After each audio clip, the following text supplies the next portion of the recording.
tort et du malheur aux beaux gamins des revoyeux, nous nous reverrons sous les fleurs qui là-bas poussent des augures.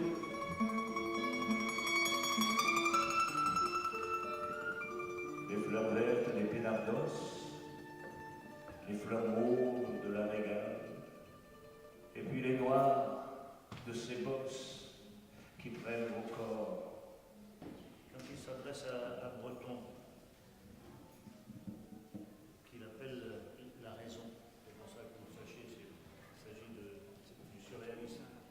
C'est moi, le gag et le filon, le globe-trotteur des chansons tristes, des cravates noires, viens chez nous, Mathieu te mettra sur la piste. Alors regardez, on va faire un effet, vous allez presser, vous allez presser ici les cordes de la mandoline et vous allez faire comme si vous étiez des faux. Essayez. On fait tout ça, c'est un peu conceptuel mais ça va le faire. Nous irons sonner la raison. Le boom d'abord. Nous irons sonner la raison à la cloche de Prétentaine. Réveille-toi pour la saison, c'est la folie qui se ramène. C'est moi, le gag et le filou, le globe-trotteur des chansons tristes, des cravates noires, viens chez nous, Mathieu te mettra sur la piste. Ça fait un petit moment que j'avais envie de monter un spectacle avec Richard. Et en fait, quand j'ai découvert Vincent, je l'ai découvert sur Internet, sur YouTube, où il jouait cet arrangement qu'il a écrit de Avec le temps. Et tout de suite, je me suis dit que l'énergie et la générosité de Vincent associée au charisme de Richard et son énergie, ça pouvait que faire un spectacle incroyable. Donc du coup, on est allé voir Richard. On lui a proposé de monter un spectacle autour de Léo Ferré. Et voilà ce qu'il a accepté et ce qui nous mène aujourd'hui à ce spectacle qui va associer donc Vincent, Richard et l'orchestre de mandoline dirigé par Vincent. J'ai entendu parler de Richard sur un événement pas très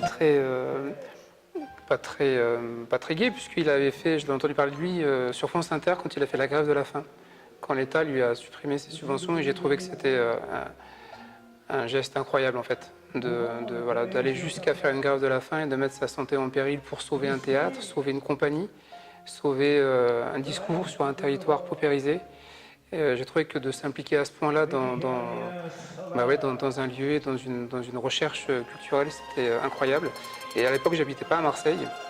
Et donc voilà, j'ai vraiment, quand je suis venu à Marseille, j'avais envie de rencontrer ce monsieur et de monter des projets avec. Et là, c'est une grande première, c'est une vraie joie.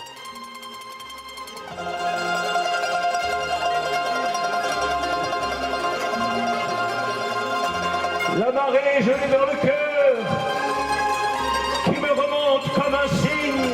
Il se trouve que je suis allé plusieurs fois au Tourski pour d'autres raisons et j'ai pu rencontrer Richard, notamment à l'occasion d'un travail qu'on fait d'orchestre à l'école dans les quartiers populaires et Richard ouvre son théâtre pour accueillir ce genre de manifestation et dès qu'il arrive sur scène, c'est extraordinaire, un petit discours et tout le monde est à fond. Galvanisé. Donc j'ai adoré ça. Alors ce projet, évidemment, moi en tant que musicien, j'accours parce que Léo Ferré était un très grand musicien, un pianiste, un chanteur, et surtout quelqu'un qui avait le sens de la couleur du son et des ambiances. Donc du coup c'est formidable quand on a un orchestre de pouvoir avoir un matériau si riche.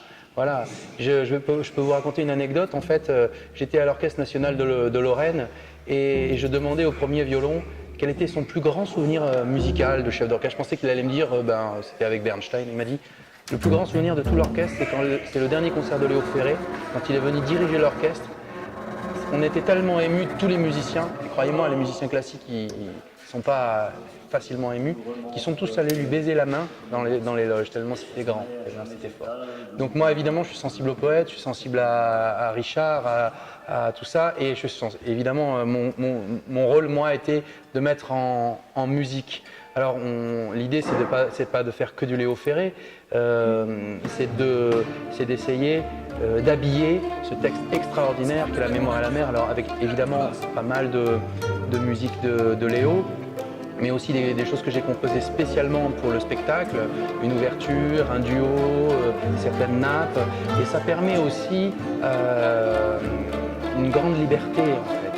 Et c'est ça qui est formidable, c'est que d'un seul coup, de ce projet qui déjà est un projet fort artistiquement, moi je m'en sers d'un point de vue pédagogique pour transmettre. Je suis le pont en fait entre Richard, un homme d'expérience et qui a une immense aura, et des enfants qui sont en conservatoire, qui sont en études. Et là ils apprennent ce que c'est que la vie. Parce que on apprend 1000 fois plus rapidement, et ça a 1000 fois plus de sens de faire un spectacle au Tour-Ski devant 500 personnes avec Richard Martin que faire des gammes dans sa salle de bain pour s'entraîner à jouer sa sonate de Mozart. Donc pour moi, la musique, elle est là. On est musicien, on devient musicien. Et c'est avec ce genre de projet-là qu'on grandit. Voilà.